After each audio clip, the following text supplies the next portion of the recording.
I'm John McKee, editor of Messianic Apologetics. Messianicapologetics.net. And I would like to welcome you to this episode of Messianic Insider, your theology and news roundup for September the 16th, 2025. We do have a longer theology roundup for today. We're going to be discussing Galatians 4, verses 8 through 11. And this is something very important because we have the fall high holidays on our doorstep. And there are going to be many of you who, in attending services for Rosh Hashanah, Yom Kippur, later various Sukkot activities, you're doubtlessly going to see a well-meaning Christian friend or family member quote to you Galatians 4, 8 through 11. And what are you doing? Don't you know that in Galatians, the Apostle Paul was desperately concerned about those who were not just keeping the Mosaic law, but observing institutions such as the seventh-day Sabbath and Jewish holidays, right? We've all heard that. Now, what we're about to go through, and this is lengthy, I counted it up. We're going to be going through about 15 pages of material. They're smaller pages, though. This is from our ministry publication, Messianic Sabbath Helper.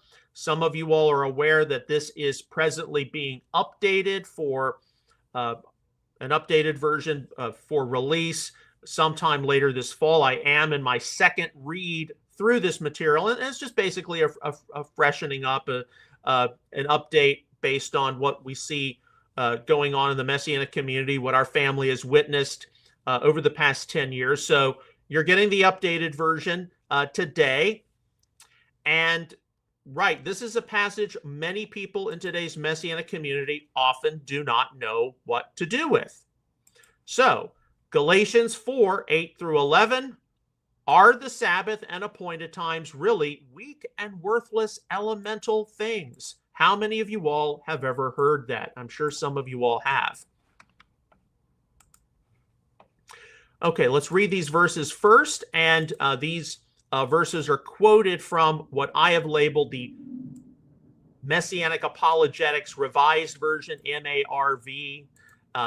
This is basically my tweaked edition of the public domain World Messianic Bible for publications like this, where we've got a lot of Bible passages in use. However, at that time, not knowing God, you were in bondage to those which by nature are not God's. But now that you have come to know God, or rather to be known by God, how can you turn back again to the weak and worthless elemental things to which you desire to be in bondage all over again? You observe days, months, seasons, and years. I am afraid for you that I might have labored over you in vain. Galatians 4, 8 through 11, Messianic Apologetics Revised Version.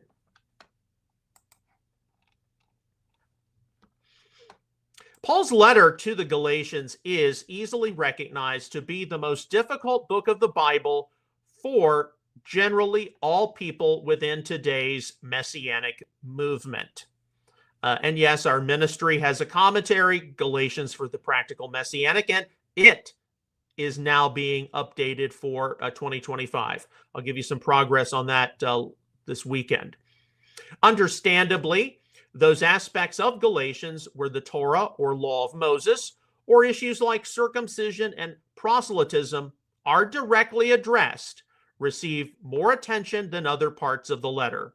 All readers are agreed that Galatians were certainly not approaching God's Torah from the right presupposition of obedience to the Lord being a spirit-generated result of salvation. Galatians 4, 8 through 11 is a passage which Messianic people do tend to not ignore or avoid, yet further engagement with some of its details is needed. Although in my experience, a lot of people they just get broadsided by this passage and they don't know what to do about it. But that's my experience. Your experience might be different. Galatians 4, 8 through 11 has been frequently approached from the perspective that the non-Jewish Galatians were keeping the seventh-day Sabbath and appointed times, something which the Apostle Paul was firmly in disapproval of. In fact, various Galatians commentators actually conclude that a figure like Paul considered the seventh-day Sabbath and appointed times to be quantitatively indifferent from pagan rituals, by extension making the weak and miserable principles, New International Version, the commandments of God's Torah. Certainly, there does need to be a better way to approach this passage and what is presented. For sure, Messianic people of all varieties have been quoted Paul's statements of Galatians 4, 8 through 11 at one time or another, usually by a Christian friend or family member criticizing their participation in the seventh-day Sabbath and the appointed times. Of course, we got some really big appointed times coming up, so that's why we're talking about this. There has been, in various Galatians resources written by Messianic teachers, examination of Galatians 4, 8 through 11, which has offered some alternative proposals to what has traditionally been viewed as a Pauline dismissal of the Moedim. These tend to involve the days and months and seasons and years as either representing, number one, the Roman emperor cult, or number two, the misuse of the Torah-prescribed appointed times negatively influenced by Jewish mysticism and or mystery cults.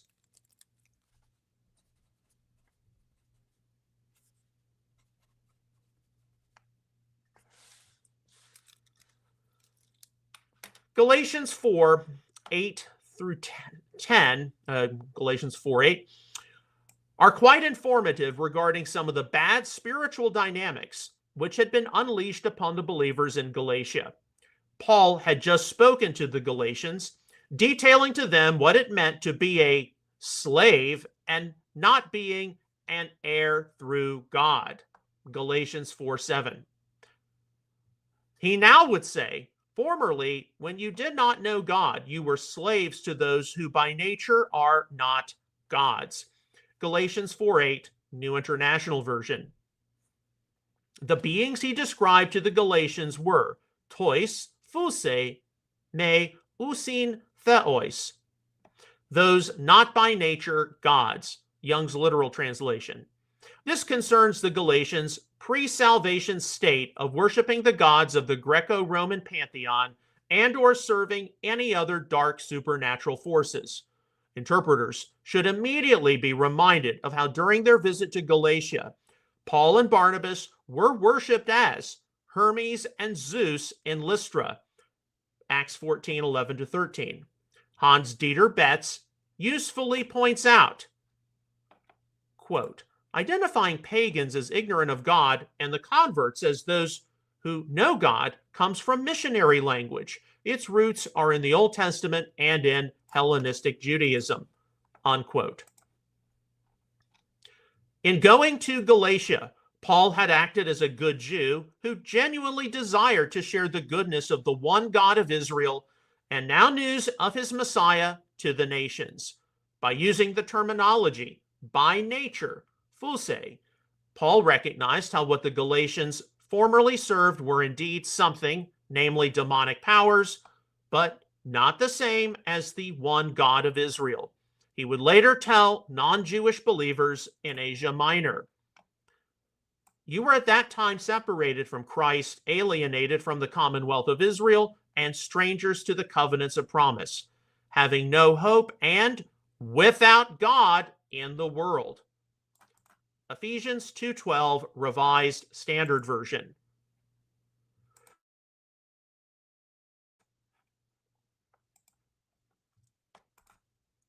Being separate from the one God of Israel, such people had no hope. And as Paul would later tell the Corinthians, the things which the Gentiles sacrifice, they sacrifice to demons and not to God. 1 Corinthians 10:20, New American Standard. In not knowing the God of Israel, the supernatural beings which the Galatians previously served were in truth demonic entities posing as their quote-unquote gods. From this point of view, several commentators suggest that the Galatian believers had once participated in the Roman emperor cult prior to receiving the good news.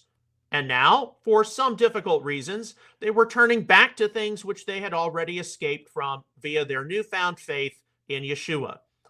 One thought is that the non-Jewish Galatians were in a tough position if they did not want to be persecuted for their Messiah faith. If they went through ritual proselyte circumcision to be reckoned as God's own, they would be formally regarded as members of the Jewish community and exempt from the emperor cult. If they did not endure persecution, which could come, then the return to days and months and seasons and years involved some, although possibly limited, participation in veneration of Caesar and the gods. A figure like the Apostle Paul would certainly not have approved of this.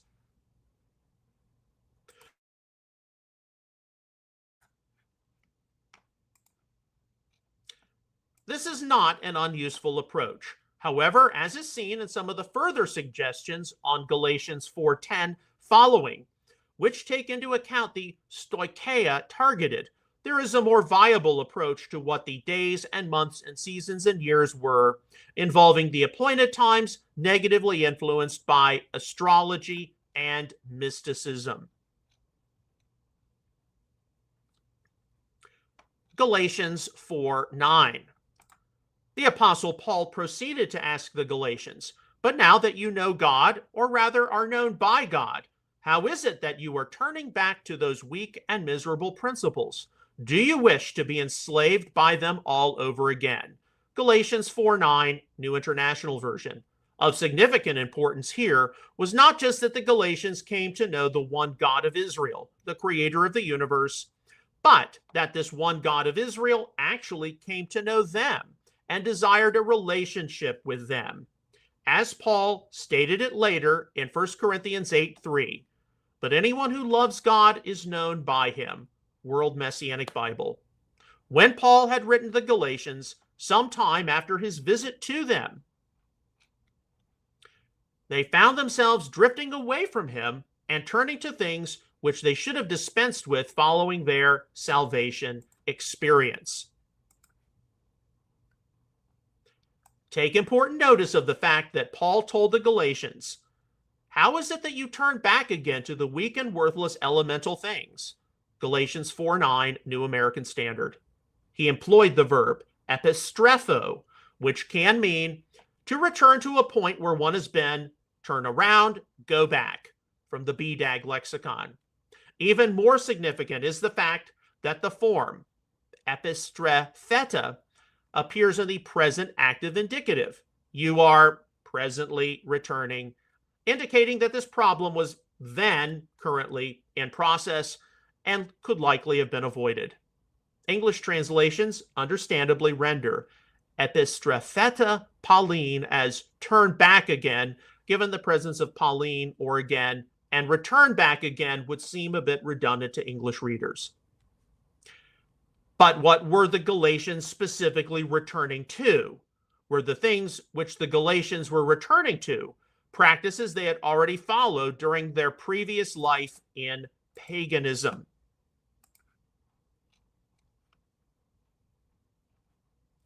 Paul specified what the Galatians were returning to were ta asthene kai petocha stoicheia, the weak and beggarly elemental spirits. Revised Standard Version. The weak and bankrupt elemental forces, Holman Christian Standard Bible. Weak and worthless principles, Tree of Life Version. These stoicheia are often interpreted by interpreters as actually being the commandments of the Torah. With Paul considering such instructions to be no different than paganism.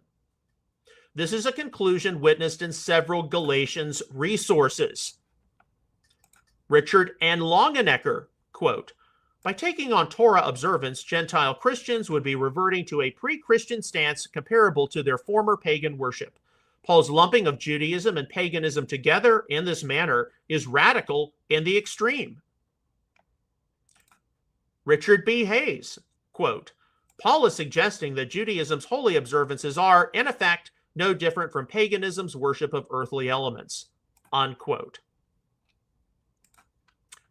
Thomas R. Schreiner, quote, Paul is startled that the Galatians are turning back to their old ways, and he apparently thinks that devotion to the Mosaic law is just another form of paganism. Paul equates subjection to Torah with paganism, unquote.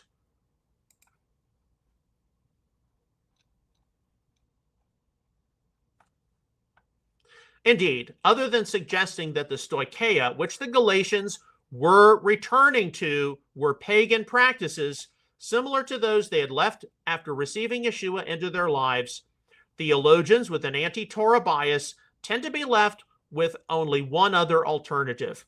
Paul considered God's commandments in the Torah to be no different than pagan observances. This alone should be the very reason for rejecting this interpretation. Paul did absolutely expect the Galatian believers to adhere to the Torah of Messiah. Galatians 6:2, Tree of Life version. The Torah as interpreted and demonstrated via Yeshua's own ministry service. Readers should rightly recognize how the Galatians were returning to things which they should have left following their reception of the good news. But the conclusions which too many draw are not consistent with this thought. Beverly R. Gaventa is one who asserts, quote, their desire to take up the observance of Jewish law constitutes nothing less than a relapse to the elemental spirits, unquote. A more toned-down perspective is reflected by G. Walter Hansen, who concludes that the Galatian observance of the Torah must have taken away the focus being the Messiah.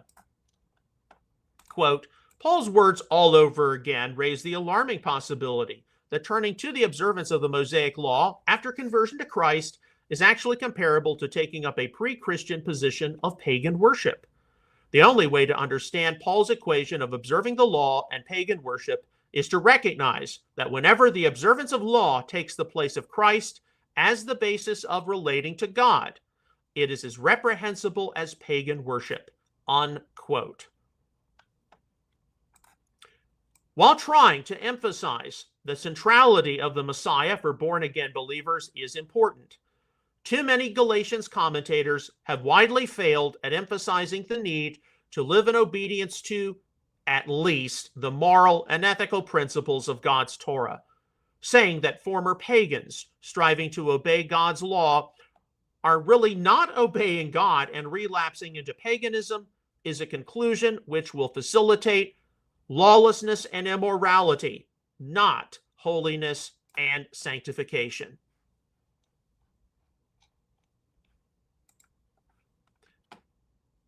Galatians 4:10.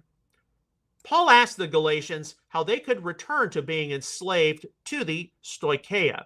Galatians 4:9, by chastising them. You observe days and months and seasons and years. Galatians 4:10, New American Standard. Were the Galatians turning to the appointed times of the Lord, such as the weekly Sabbath, festivals such as Passover or Tabernacles, and remembering sacred seasons such as counting the Omer to Pentecost, or the 10 days of awe between the Festival of Trumpets and the Day of Atonement? This is what a majority of interpreters tend to conclude.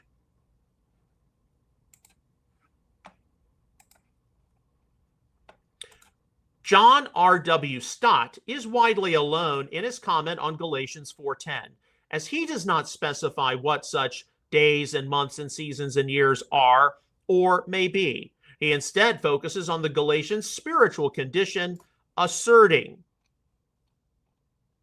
quote, your religion has degenerated into an external formalism. It is no longer the free and joyful communion of children with their father. It has become a dreary routine of rules and regulations, unquote.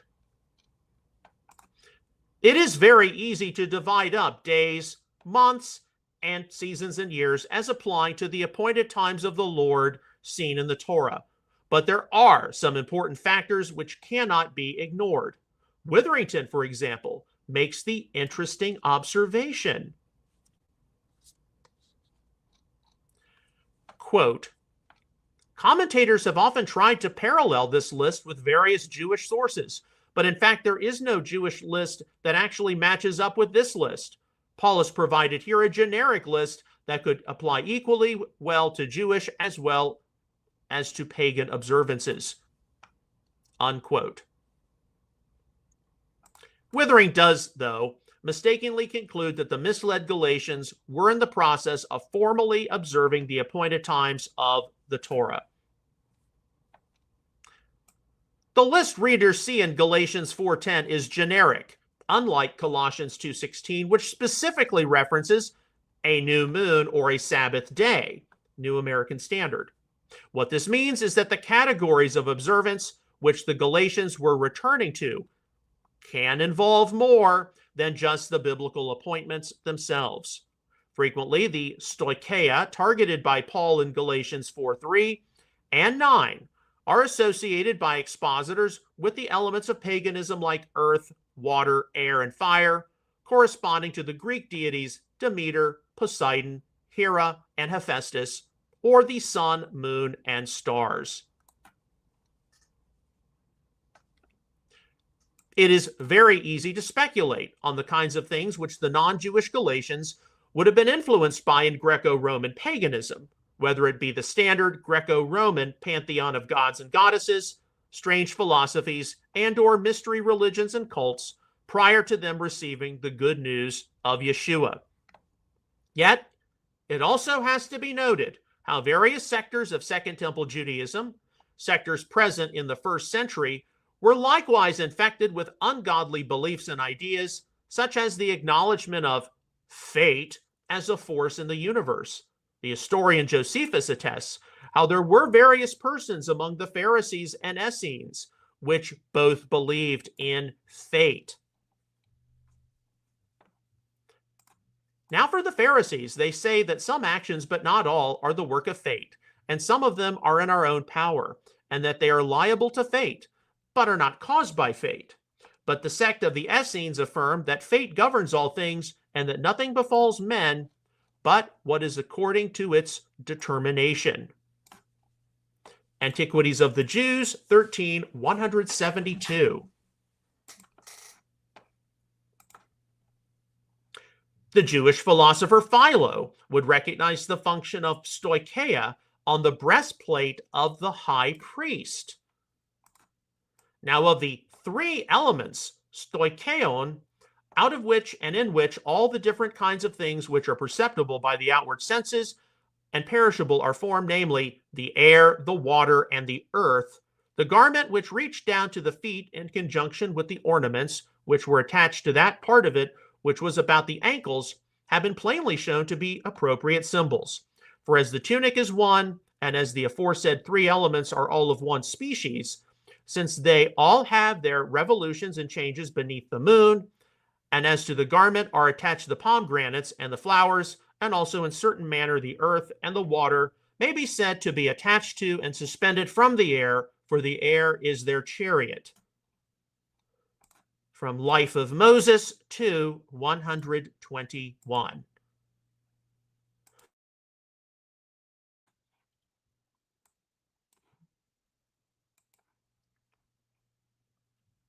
Here, Philo concluded that the basic elements of the world, in which the pagans also believed, functioned on the breastplate of the high priest.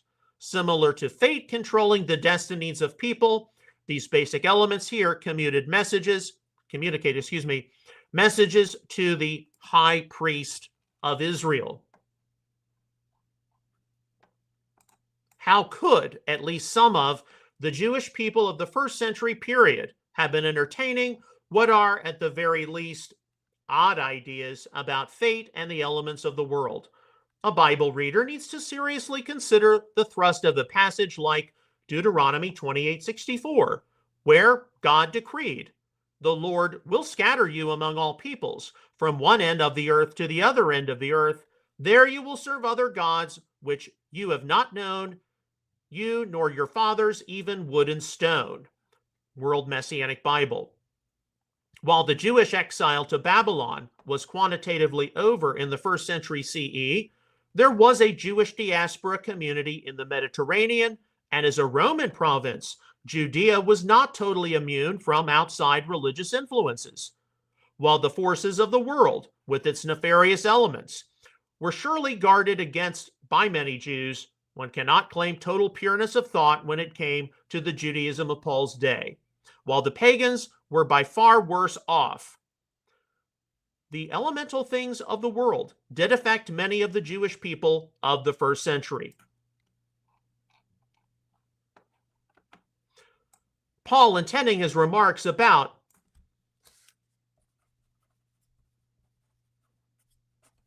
the elemental things of the world to not only include aspects of 1st century paganism, but also aspects of paganism which negatively influence Judaism, need to be seriously weighed. David H. Stern does point out in his Jewish New Testament commentary, quote, Jews, though knowing the one true God, were sometimes led astray by demonic spirits, unquote. Consider the fact that the people in Pisidia, a part of Galatia, Acts 14, 23-25, frequently practiced augury, or predicting the future by noticing the flight of birds.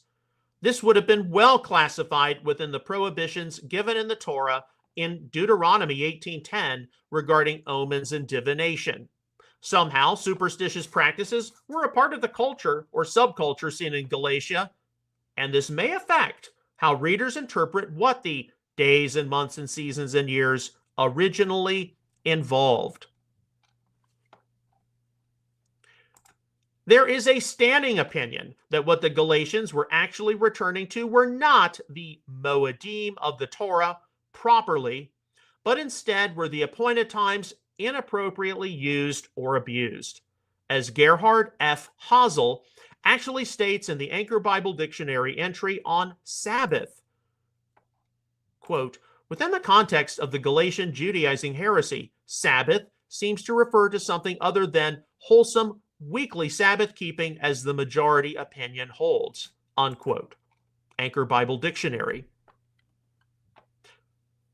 Reflective of the conclusion that the days and months and seasons and years were the Sabbath and appointed times saturated with non-biblical, mystical, or proto-Gnostic elements introduced by the Judaizers/influencers is Samuel J. Michalowski. Quote, such mummery included days, Sabbaths, months, new moons, seasons, recurrent festivals, and years, Jubilee years. Are these Jewish or pagan observances? In writing to the Galatians, Paul clearly had Judaizers in mind. Did these worship elemental spirits? Astrological elements were at times infused into Jewish as well as pagan observances. The elemental spirits of this age refer probably to the ethos of an age traceable in part to pagan astrological mythology, but which had become a religious habit as much as, and perhaps more than, a metaphysical system. Colossians 2:8, unquote. The notes in the 2009 Wesley Study Bible actually state, quote, this may refer to religious calendar observances that involve the movement of stars and planets, often believed in the ancient world to be controlled by spirits, verses 9-11, unquote, the Wesley Study Bible.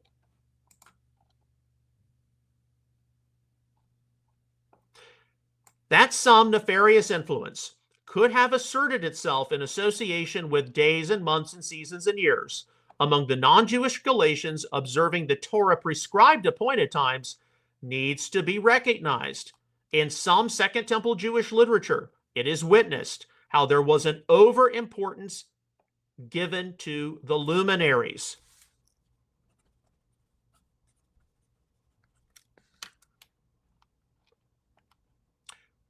True is the matter of the exact computation of that which has been recorded. For Uriel, whom the Lord of all creation of the world has ordered for me, in order to explain the host of heaven, has revealed to me and breathed over me concerning the luminaries, the months, the festivals, the years, and the days. He has the power in the heaven, both day and night, so that he may cause the light to shine over the people, sun, moon, and stars, and all the principalities of the heaven which revolve in their respective circuits. These are the orders of the stars which set in their respective places, seasons, festivals, and months. From 1 Enoch 82, 7 through 9. And the Lord set the sun as a great sign upon the earth for days, Sabbaths, months, feast days, years, Sabbaths of years, jubilees, and for all of the appointed times of the years. Jubilees 2:9.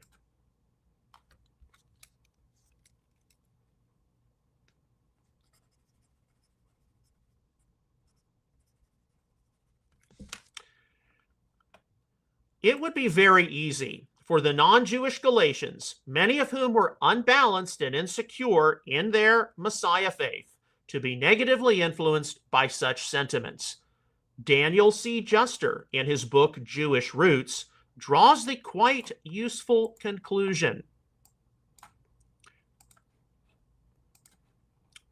Quote, the full context of Galatians 4, 8 through 10 has prompted many commentators to hold that Paul here is not speaking of Jewish biblical celebrations per se. There must have been another problem in Galatia, it is thought. This problem, it is said, is connected to astrology.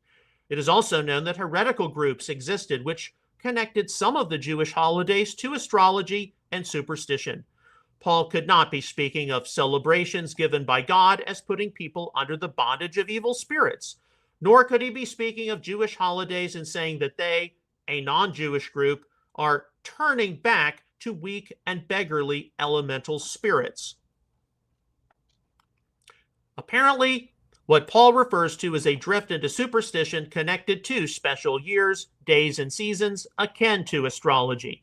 This is bondage, for during such days, some actions are safe and others are unsafe. Some endeavors are to be undertaken and will be especially fruitful, while others are especially dangerous.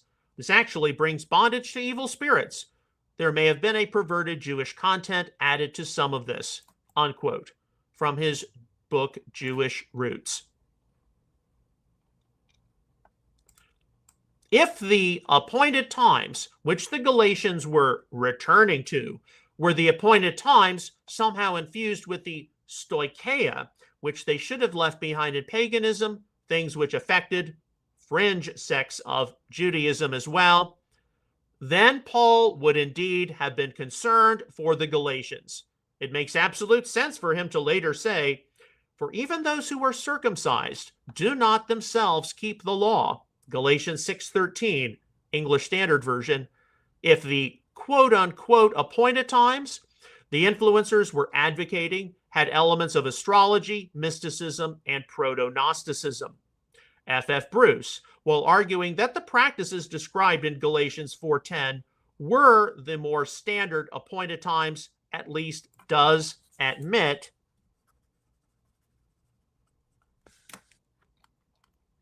quote, if former pagans accepted the Jewish calendar, old astral associations could easily reassert themselves, unquote. In this case, Paul was not concerned at all for the Galatians remembering things such as Passover or the Day of Atonement, but was instead deeply concerned that customs involved with these appointed times, advocated by his opponents, mirrored practices which they had left behind in paganism. In this case, then the practices which the Judaizers or influencers would have introduced to this end were explicitly prohibited in the Torah. There shall not be found with you anyone who makes his son or his daughter to pass through the fire, one who uses divination, one who tells fortunes, or an enchanter, or a sorcerer, or a charmer, or someone who consults with a familiar spirit, or a wizard, or a necromancer. For whoever does these things is an abomination to the Lord.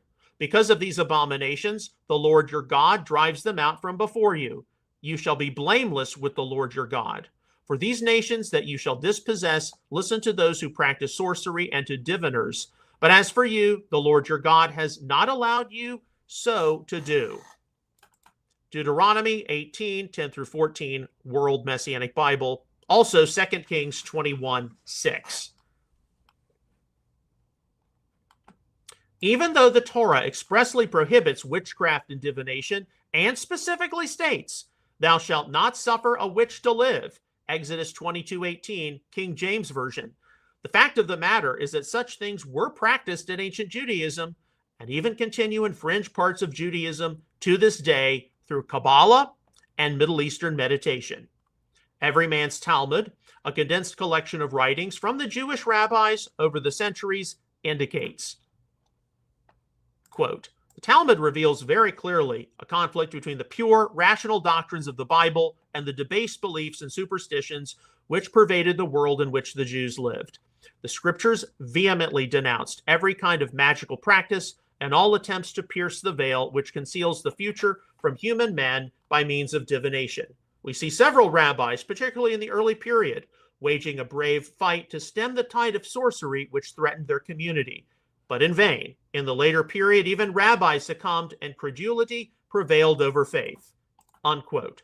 Every Man's Talmud.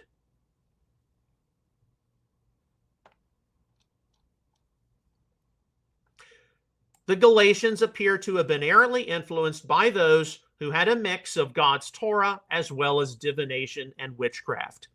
In this case, the problem in Galatia may be assumed to involve not only the influencers demanding ritual, proselyte circumcision for the new non-Jewish believers, but the influencers themselves seem to have been very misled, immature individuals.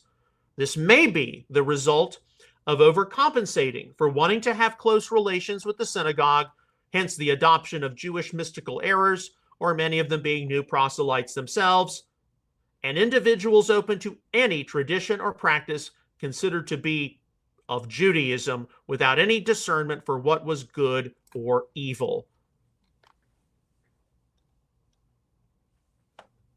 Somehow, many Galatians found themselves being misled by the claims of the Judaizers or influencers, who were persuading them to adopt things which involved worship practices no different than those that they followed in paganism and had negatively influenced ancient Judaism as well, stoicheia. Going back to Paul's comments in Galatians 1:8, "But even if we, or an angel from heaven, should announce any good news to you other than what we have proclaimed to you, let that person be cursed." Tree of Life Version. We should also be reminded how, quote, "some Jewish mystics of the period claimed revelations from angels, oaths and curses were familiar in ancient religion, magic, and everyday life," unquote. InterVarsity Press Bible Background Commentary. There were Jewish teachers who claimed to see visions from God and or have special insight. Paul encountered one of them at Paphos on his way to Galatia, whose name was Bar Yeshua, or Bar Jesus. When they had gone through the island of Paphos, they found a certain sorcerer, a false prophet, a Jew whose name was Bar Yeshua, who was with the proconsul Sergius Paulus, a man of understanding. This man summoned Barnabas and Saul and sought to hear the word of God. But Elymas the sorcerer, for so is his name by interpretation, withstood them, seeking to turn the proconsul away from the faith. Acts 13, 6 through 8, World Messianic Bible. Bar Yeshua is called a magos.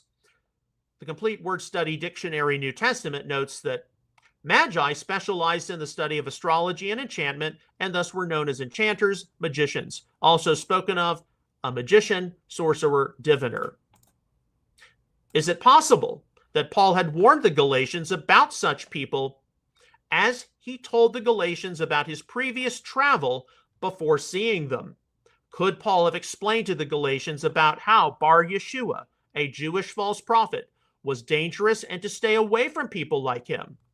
This certainly needs to be considered if the Judaizers or influencers practiced similar errors.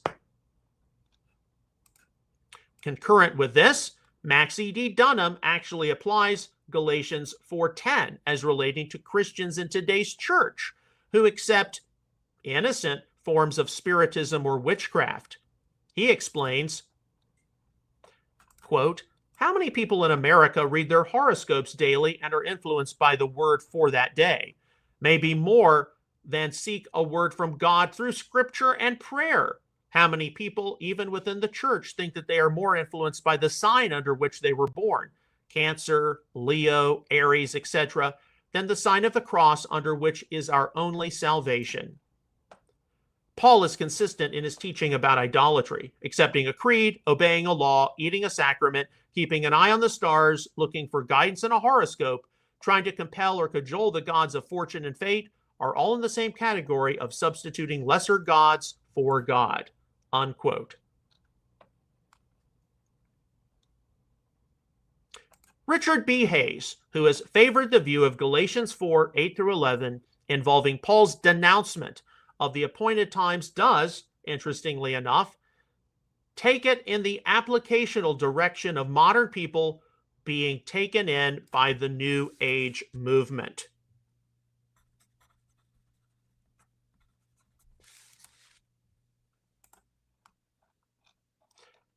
Quote, in our times, few Christians will be inclined to regard Christian faith as a preliminary step toward the keeping of Jewish law and festivals. But there are many other forms of spirituality being marketed as more refined understandings of religion that somehow go beyond the primitive particularity of Paul's gospel. Some of these spiritualities claim to be Christian and others do not. Many books of New Age religion now flooding popular bookstores exemplify this tendency. From the prophetic Pauline point of view, these New Age approaches to spirituality are weak and beggarly attempts to manipulate God or define God within oneself. Therefore, all of them would simply lead back into slavery to the elements of the natural world. Unquote. What might today's Messianic community have among itself for people who claim to accept the whole canon of God's word as being relevant? How much of that word is ignored at the expense of Jewish literature, often medieval Jewish literature, well off of the map of the biblical period, which falls into the category of spiritism and divination? How many of us have been seen to ignore the words we should be paying attention to? Are there any customs or traditions associated with the Moedim which might need some reevaluation because they fall well outside of the category of being edifying, more closely mirroring things which belong in paganism? And let me clarify something for you. Please note that I am very philo-traditional in my own approach to the appointed times, and I believe that a significant majority of the Jewish traditions associated with them meet Paul's own criteria of, finally, brothers and sisters, whatever is true, whatever is honorable, whatever is just, whatever is pure, whatever is lovely, whatever is commendable, if there is any virtue, if there is anything worthy of praise, dwell on these things. Philippians 4:8, Tree of Life version. Still, we each must use wisdom and discernment to recognize error when we encounter it and make sure that something is confirmed by the ethos of God's Torah and is spiritually edifying.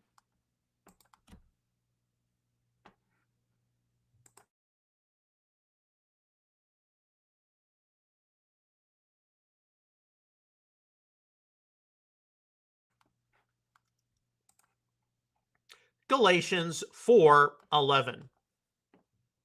The Apostle Paul expressed the sentiment, I fear for you that somehow I have wasted my efforts on you. Galatians 4:11, New International Version. The verb kopiao fully means to exert oneself physically, mentally, or spiritually, work hard, toil, strive, struggle, from the BDAG lexicon. In ministering and nurturing the Galatians, Paul had exerted significant pains, New English Bible, which he now felt might have been wasted in light of their current course of action. He had invested much in them to make sure that they understood the good news and its implications for the mixed body of Messiah. But why did Paul specifically feel this way? A wide number of interpreters think that Paul was in fear for the Galatians because they were now following principles found in the law of Moses. The NIV Study Bible notes on Galatians 4:11 actually indicate that Paul was concerned, quote, due to their return to Pharisaic legalism, unquote. And it is not uncommon for Messianic people today to be quoted Galatians 4:11 quite haphazardly, as though they have just committed some kind of apostasy against the gospel message of salvation in Jesus. Furthermore, a great deal of evangelical Protestants are just not aware of the strong commonality between the basic tenets of first century Pharisaism and modern day evangelical theology, the principal belief being the doctrine of the resurrection. Note that the presupposition of a return to Pharisaic legalism is not historically valid. The non-Jewish Galatians, prior to their salvation experience, were not practicing Pharisaic legalism. At the very most, a number of them were God-fearers on the outside of the Jewish synagogue, trying to understand their relationship as human beings to the one God of Israel and steadily incorporating various principles for right living into their psyche. Paul had just stated previously in Galatians 4:8,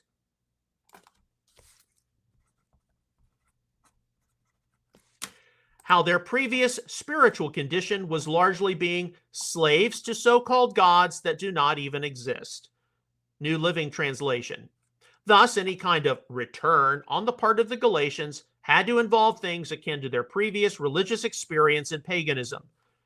It was for this that Paul was concerned, and such things had influenced sectors of first century Judaism. Would Paul really have been concerned because the Galatians could be remembering, among other things, the Passover? The Passover gives God's people the perfect theological picture of God's redemption. Not only does it concern one's deliverance from sin, but also an invitation to God's mountain, join into a relationship with him and be guided by him to perform mighty tasks. Paul himself admonished the Corinthians to celebrate Passover, 1 Corinthians 5:7-8. The Passover and the profound message which it entails certainly did not parallel anything that the Galatians were to leave behind in paganism. Should our evangelical brothers and sisters today, who do not follow outward things of Torah, really be concerned about Messianics keeping things like Passover? Ironically enough, it is often a Passover Seder presentation tied to the Last Supper meal of Yeshua, which gets many sincere evangelical believers interested in Messianic things. The weekly seventh-day Sabbath is seldom ever thought as being a moral evil and aberration forced upon human beings. On the contrary, the biblical admonitions to rest and be refreshed on the seventh day tend to be welcomed by many evangelical believers embracing their Jewish roots and faith heritage in Israel's scriptures. What Paul was really concerned about in Galatians 4:8-11 was how the message of the Judaizers or influencers had significantly disrupted the Galatians' proper spiritual maturity, changing them from the people he had once encountered on his first missionary journey. Acts 13-14. They very much appear to have been involved in a form of Sabbath and festival observance, which had been negatively affected by astrology and mysticism, weak and worthless elemental things. Galatians 4:9, New American Standard. Okay, and you probably noticed that I was taking a few notes as we were going through that presentation, because there are some, as I've said, this is from a forthcoming updated edition of our Messianic Sabbath Helper. Noticed a few things which are going to have to get fixed, grammar and spelling related, because I'm not going to use AI for that. All right, so our analysis of Galatians 4:8-11. I hope that some of the things I have just said have been useful and given you some perspectives to think about when reviewing Galatians.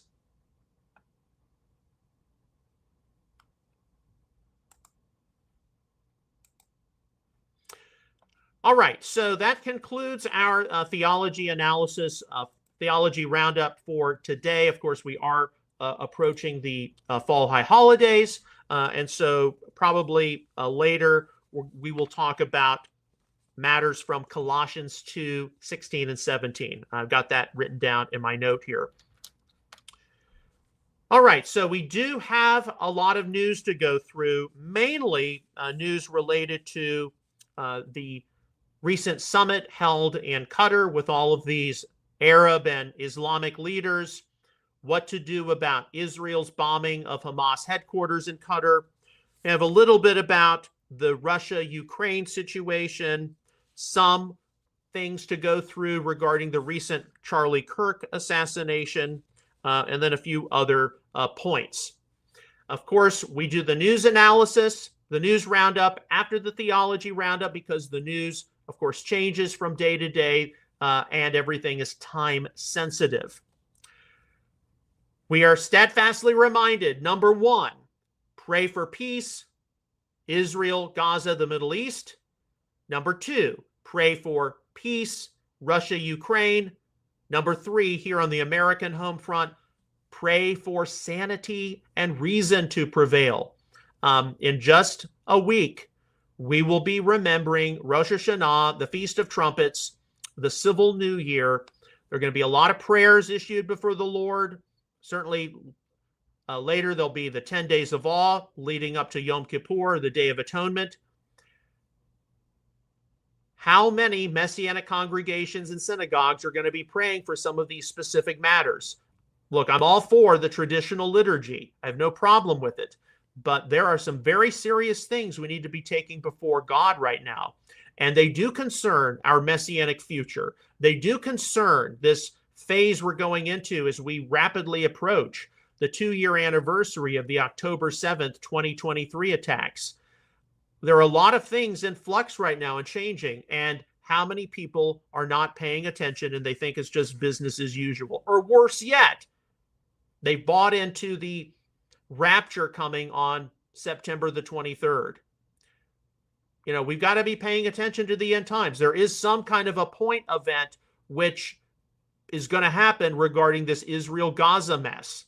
Okay? You don't have to believe in the end times to recognize that the nations of the world, the countries of the world, they have lost patience with this conflict and they want it to end. So what's going to happen? Are we going to see especially in the different United Nations activities, all these countries recognize an independent Palestine? Okay, so the different news stories we go through, these are things which I mainly encounter passively on social media. So X, Instagram. From time to time, you all will direct message me something which you think I should talk about. All of the links I'm about to go through, you'll be able to look at those later today. You can read the articles, watch the clips in fuller detail when this episode is archived at messianicapologetics.net. All right, so let's switch windows really quickly. Yes, excellent. Okay, so our first story from Open Source Intel yesterday, September the 15th, Doha emergency meeting ends with a condemnation against Israel. And the commentary, pathetic. Yeah, that was to be expected. All right, we know that Secretary of State Marco Rubio just visited Israel. He's also visited Qatar. This is from Open Source Intel yesterday. Rubio, threat of Iran extends beyond Israel to the Gulf and even into Europe. Yeah, what's going to be done? Yet Iran was represented at that conference.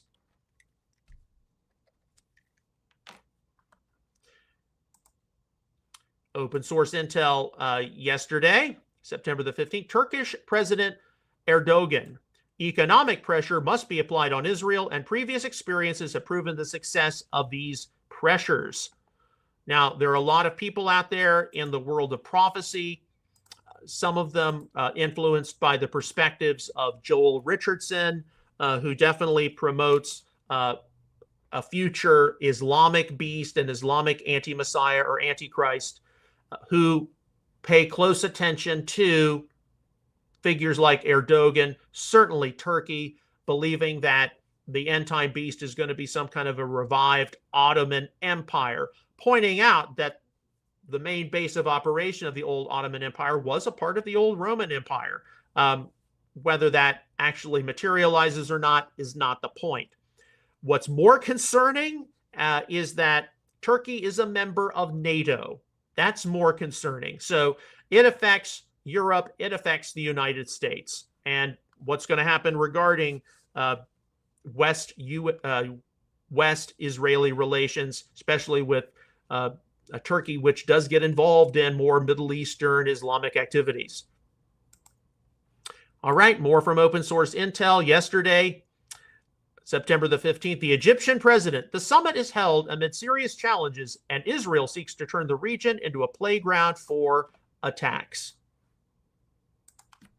And indeed, we know that there is a peace treaty between Egypt and Israel going back to the 70s and the Carter administration. Is that something in jeopardy because of the current Israel-Gaza conflict? Open source intel had a lot of posts yesterday. This is from yesterday afternoon. Axios, 3 Israeli officials say Prime Minister Benjamin Netanyahu told President Trump last Tuesday morning that Israel intended to target Hamas leaders in Qatar ahead of the strike. Okay, now the question is, how soon did Netanyahu inform Trump about the strike? All right, open source intel yesterday, 2:26 p.m. So this is yesterday after we finished our episode. Israeli security official, we have begun an intensive operation with multiple types of fire in Gaza, and this is just the beginning. So, right, I mean, the pressure is on Israel to get your job done. You've got these major Arab summits taking place. Some kind of point event is in the horizon. It just is. Okay, we're going to shift toward Russia, Ukraine now. From Visegrad 24 yesterday, September the 15th. Russia has built a drone production empire producing up to 30,000 annually, New York Times. According to the New York Times, Russia has significantly ramped up its drone production and can now manufacture around 30,000 strike drones each year. The outlet notes that this number could double by 2026. And indeed, based on what we have seen happen recently, Russian drones entering into Poland, possibly also into Romania. What's Russia doing? And look, yes, we got to pray for peace. Israel, Gaza, the Middle East. We also have to pray for peace, Russia and Ukraine, because Russia is the world's #1 nuclear power.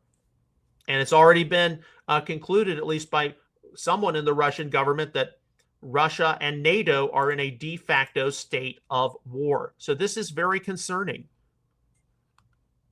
And I know that we can't easily discuss this in the Messianic community because after North America, which has the largest Messianic Jewish community in the world, the second largest Messianic Jewish community is in Ukraine. Largest Messianic Jewish congregation is in Kiev. The third largest Messianic Jewish community, guess where that is? It's in Russia. And I know people here in my local community, my local Messianic congregation. Not only do they have family ties back to Ukraine and or Russia, but some of them even came from the former Soviet Union with, family ties to Ukraine, Russia. And we know people who are only from Ukraine. We know people who are only from Russia. So that's why we can't easily discuss this as Messianic people. And hey, look, at this point, it's like when you think about almost 1 million or over 1 million Russians have died, it's like, yeah, we got to pray for peace. This has got to stop.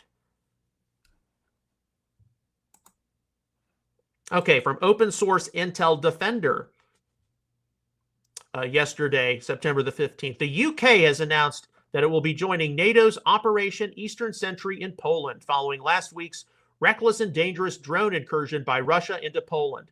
Several Eurofighter Typhoons with the British Royal Air Force will deploy to Poland to join the multinational force so far consisting of fighter aircraft from Denmark, France, and Germany, now defending the airspace over Poland on NATO's eastern front.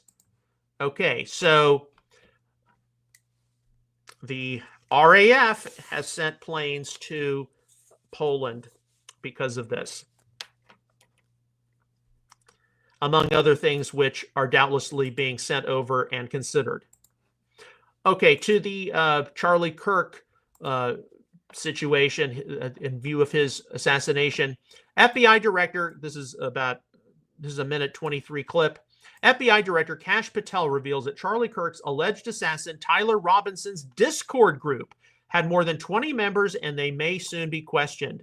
Going back to the group chats real quick, there's more than 20 individuals. We, the FBI, are running the investigation point on the Discord chat group. There are scores of individuals that are going to be spoken to. Yes, and the lesson to be learned, be careful what you post on social media. Now, I'm not saying that people who are part of religious groups on social media are being watched, but be targeted with what you say because someone is watching, someone is listening. And one of the things I know about social media, which I think everyone has to learn how to do this on their own. How much do you want to see yourself, your life, your family's life exposed on social media? Because in this case, there are doubtlessly going to be people who were found saying things which were very inflammatory, inciting violence, and they're going to get a visit from a three-letter agency. Open source Intel Defender. Now, this is a long post here. This is from yesterday evening, September the 15th, but we'll just open with this. Israel Prime Minister Benjamin Netanyahu did inform U.S. President Donald J. Trump last Tuesday morning that Israel planned to attack Hamas leaders in Qatar shortly before the strike took place, according to 3 Israeli officials with direct knowledge that spoke with Axios. So here, but according to Israeli officials, Trump was notified prior to the strikes, with officials telling Axios that Netanyahu called Trump about the impending strike around 8 a.m. EDT, roughly an hour before the strike occurred, as the first reports of explosions in Doha came at around 8:51 a.m. Okay, now going down, a second senior official said the U.S. was notified well in advance on a political level. If Trump had wanted to stop it, he could have. In practice, he didn't.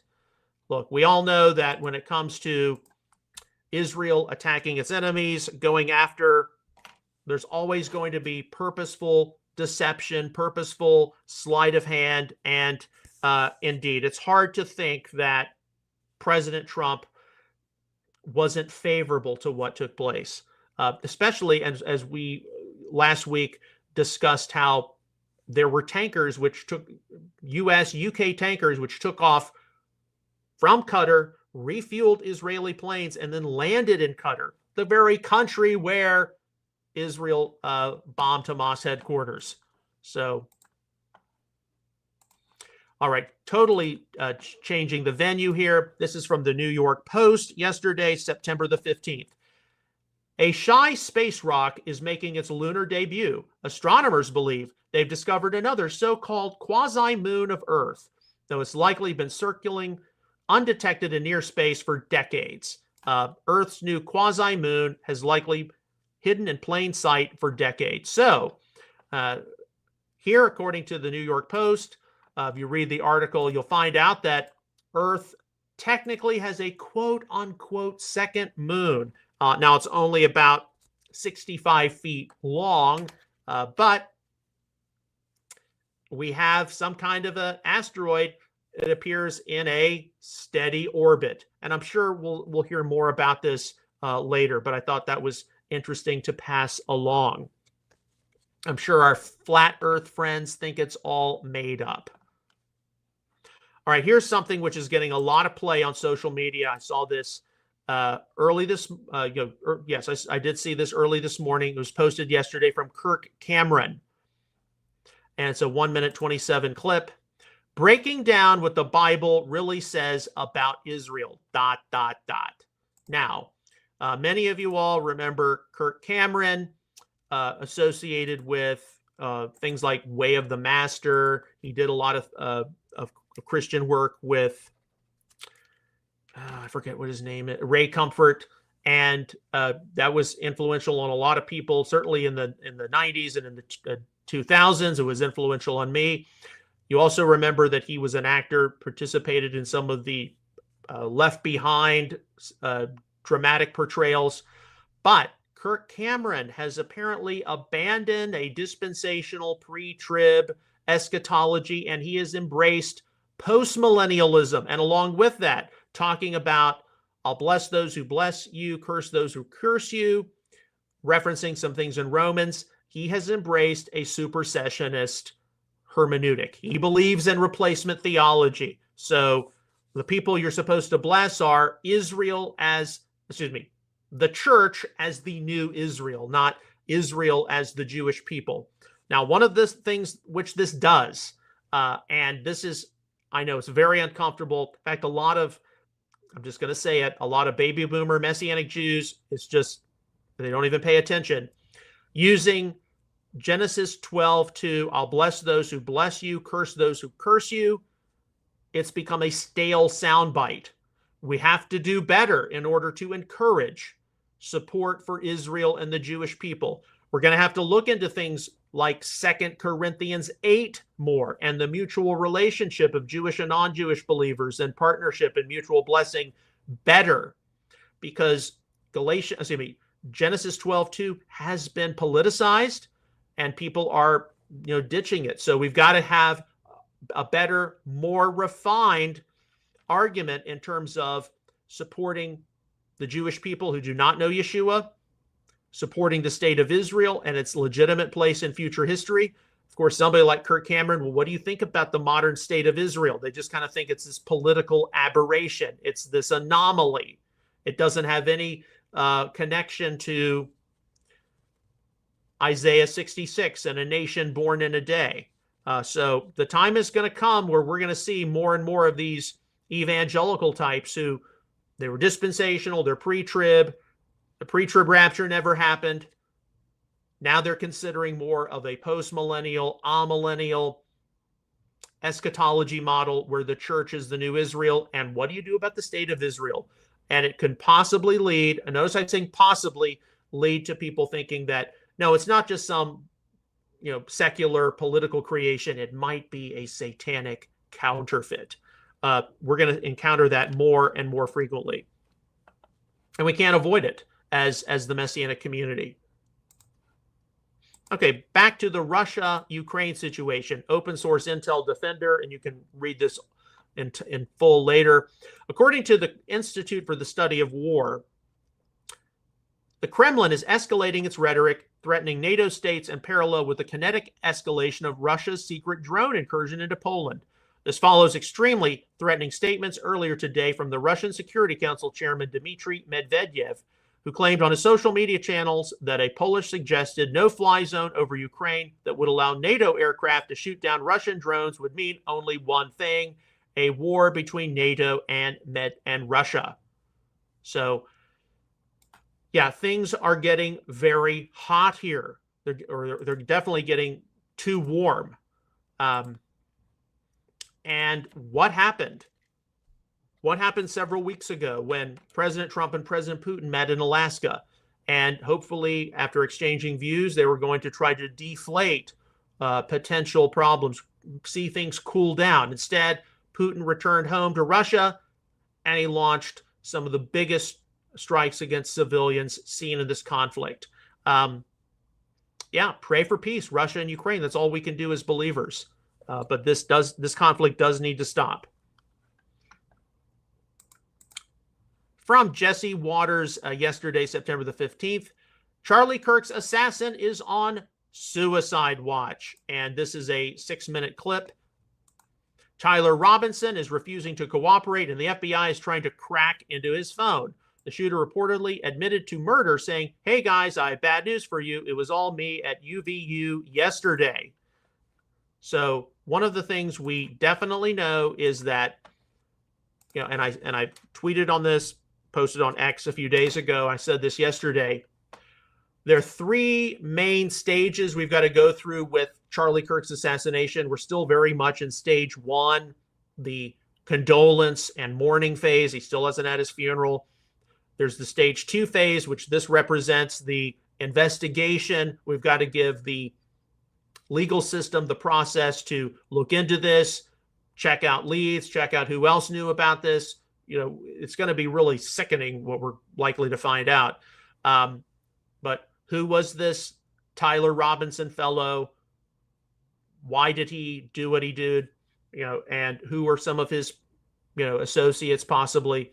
So we've got to go through that phase. And then number three, and this is what's going to take place over the long term. We're going to be assessing the legacy of Charlie Kirk. We're going to see different clips of his circulate on social media and go out there. Of course, there's that book, A Stop in the Name of God, about the seventh-day Sabbath, which is due to be released on December the 9th. I have pre-ordered my copy, but they're going to be aspects of his legacy, the positions he took on different social matters, etc.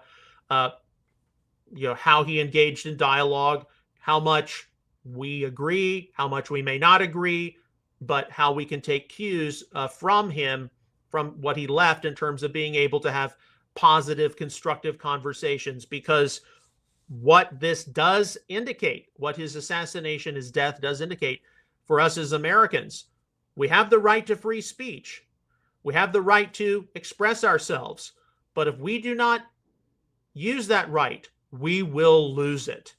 And there are a lot of people, especially Generation Z, who have been raised almost entirely on electronic devices, who have just been fed a particular narrative which parents don't want to talk about, clergy don't want to talk about. And I'm just going to say this because we're in apologetics. We're not here to defend the status quo. There are Messianic leaders and rabbis who are afraid to discuss some of these matters.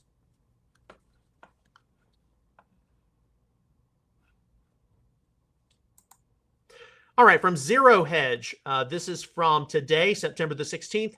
Netanyahu admits economic isolation as more European leaders talk arms embargo.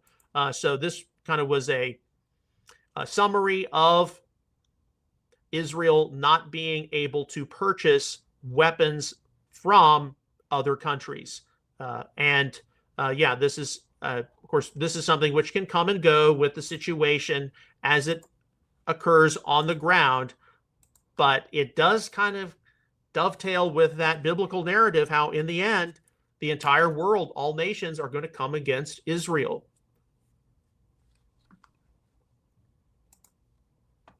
From Open Source Intel Defender, this is very concerning. This is very concerning, actually. This is a clip from Al Jazeera. Sorry, this is Open Source Intel Updates, not Defender. 2 minutes 14. Pakistan wants to intervene militarily in Gaza against Israel. And the commentary here is, I think it's a noble idea. On behalf of the 56 Islamic countries, they should go ahead and try it. Haha, an emoji. Now, what concerns us about this? In the history of the Middle East peace process, in the history of Middle Eastern warfare, most recently, of course, we've had to see the 12-day war between Israel and Iran.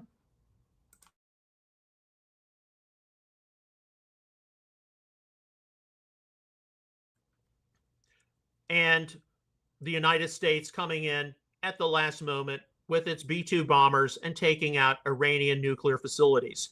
But this is the first time, at least I have seen, a country like Pakistan, which is not Middle Eastern, it's South Asian, join into the discussion. It is an Islamic country. And Pakistan is a nuclear power. Now, Pakistan also has India right there, also a nuclear power, kind of keeping them in check. But for Pakistan to step up and say, well, maybe we need to get involved in this, that is concerning. That is very concerning.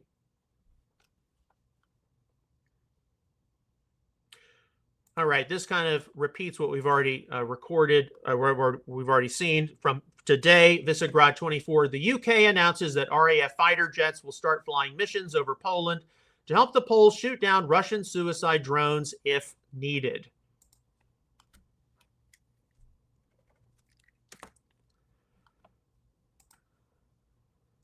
Also, Visegrad 24 on X, Trump is likely to meet with Zelensky next week in New York during the UN General Assembly, which will take place September the 22nd to 26th. This was announced by Secretary of State Rubio. And speaking of Marco Rubio, open source intel this morning, September the 16th, ahead of his flight to Qatar, U.S. Secretary of State Marco Rubio cautioned the window of opportunity for a ceasefire agreement is closing. Maybe only days remain.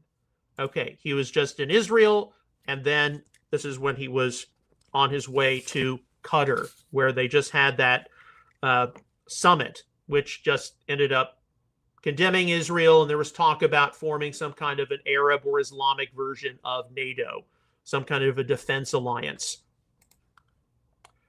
Okay, to the American home front, this is something which is definitely circulated on social media by now. You probably have seen it. This was the first one I saw. Robert Redford, a two-time Oscar winner who charmed audiences with The Way We Were and Barefoot in the Park, directed the complex dramas Ordinary People and Quiz Show, and founded the Sundance Institute to promote independent storytelling, has died. He was 89. This probably affects my parents more than it affects me. But certainly definitely saw films with Robert Redford in them. And yes, his death, whether you agreed with his politics or not, does represent the passing of a previous generation. Never going to be another actor like Robert Redford again, of that kind of caliber and professionalism. Okay, back to open source intel. This is from this morning, September the 16th. Rubio praised the close ties with Qatar and thanked the Emir for working to end the Gaza war and secure the release of all hostages. So, yeah, Secretary of State Rubio went to Qatar. And yeah, the United States is in a bind because Qatar is an ally of the United States. Israel is an ally of the United States. There's a U.S. allied presence in Qatar. Qatar does not have relations with the state of Israel. Qatar has been known to harbor terrorists like those of Hamas. Yet Qatar has been used to help negotiate things with Hamas, Israel, and what have you. What is going to come of this situation? Okay, we got two more stories, and they are local to the American home front. From Open Source Intel Defender, and there's a 29-second clip. Speaking yesterday on Fox News, U.S. Attorney General Pam Bondi threatened to prosecute businesses who refused to print out flyers of vigils for Charlie Kirk, stating that she has the Department of Justice's Civil Rights Division looking into such a case recently at Office Depot. Sorry about that. It's Office Depot.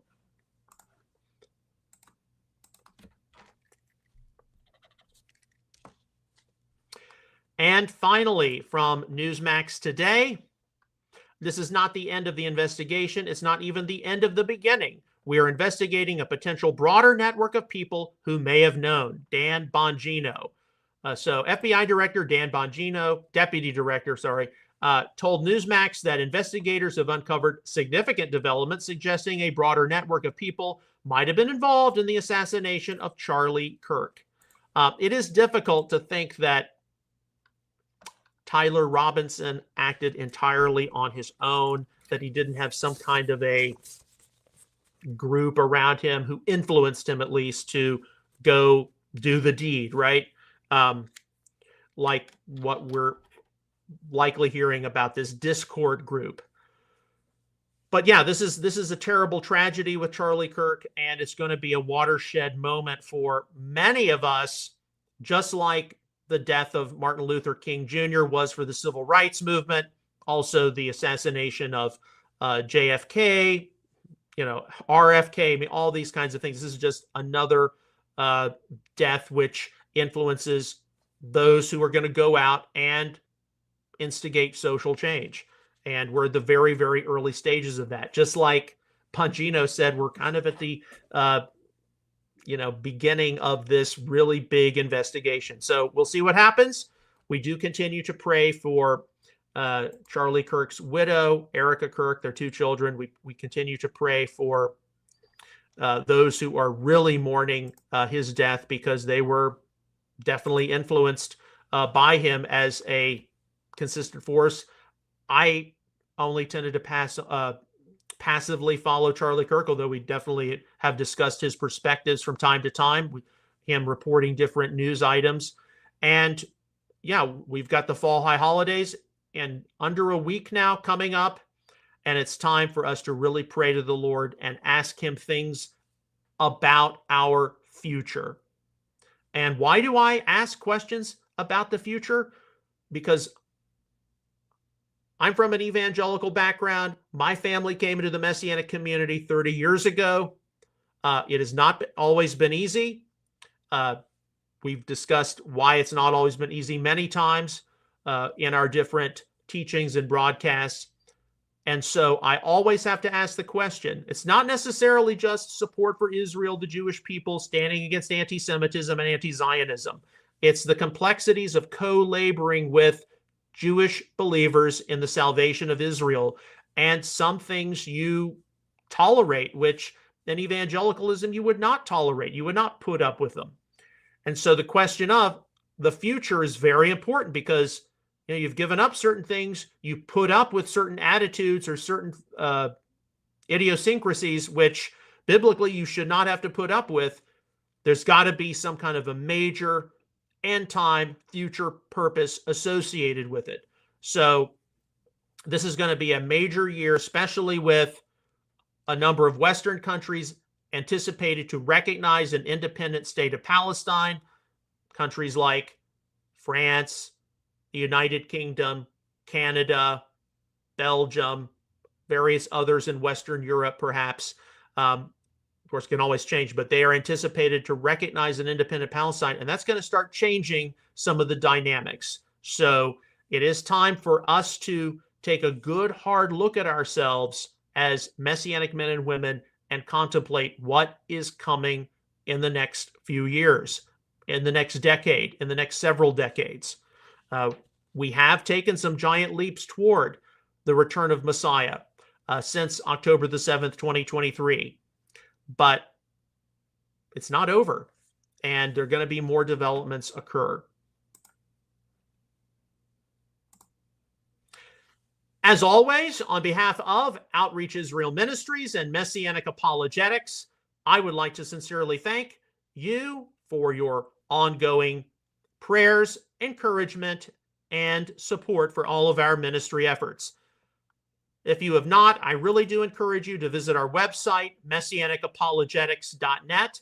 There you can access free articles, frequently asked questions entries. You can check out some back issues of Outreach Israel News, back episodes of Messianic Insider, McKee Moment Shorts, look into our adventures and activities over the years. And this next week, through the fall high holidays, we'll be featuring on messianicapologetics.net some special teachings involved with Rosh Hashanah, Yom Kippur, and Sukkot. So be sure to check out our website for those. We'll see you again tomorrow with another episode of Messianic Insider. Until then, may God bless you, shalom, and take care.